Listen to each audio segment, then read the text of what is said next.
afternoon. In talking about exercises that develop one's core, the Army's standard exercise set for this purpose is called 4 for the core. And these include the bent leg raise, the side bridge, the back bridge, and the quadruplex.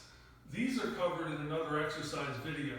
These exercises also are fairly intermediate to high level, and oftentimes people with back pain don't have the capacity to do these exercises. I would just like to cover one exercise and then a variant of that exercise that gets one ready to do core exercise. It somewhat develops the core. It's a more gentle way to do it, and most people will tolerate this exercise. And this is a torso rotation with a wand. So here I have a polypropylene wand. There's nothing special about it. It just needs to be something that you can have that's reasonable width, so you can grab onto it and put it over your shoulders. So in order to do this exercise, you do need a piece of gear, which is a stick. It doesn't need to be anything fancy. It can be a broomstick or anything else.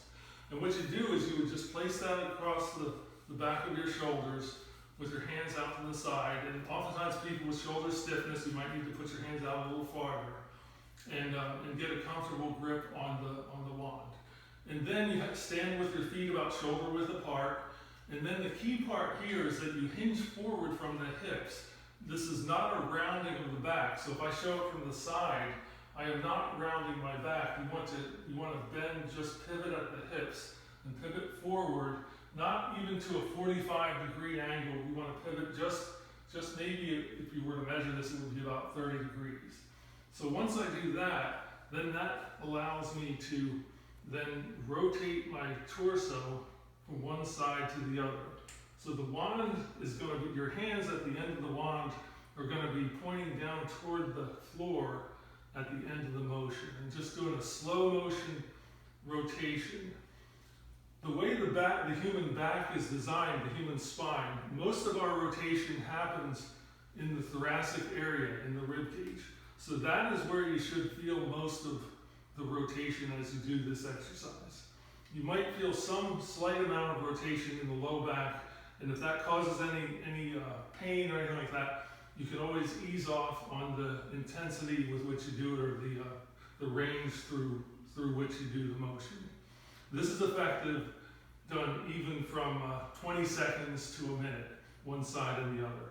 It actually stretches and contracts the oblique muscles, both the internal obliques and the external oblique muscles, which are on the front side of the core.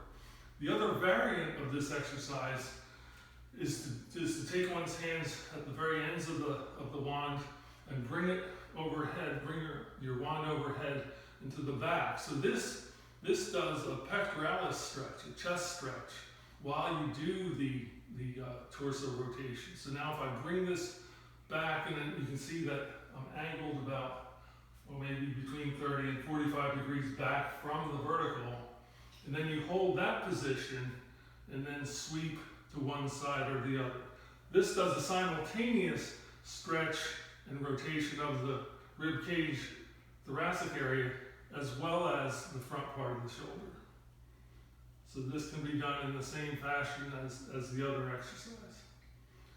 So that's just one or actually two ways that you can use a wand to bring in some stretching for your core and rib cage, and to get you ready to do that 4 for the core exercise.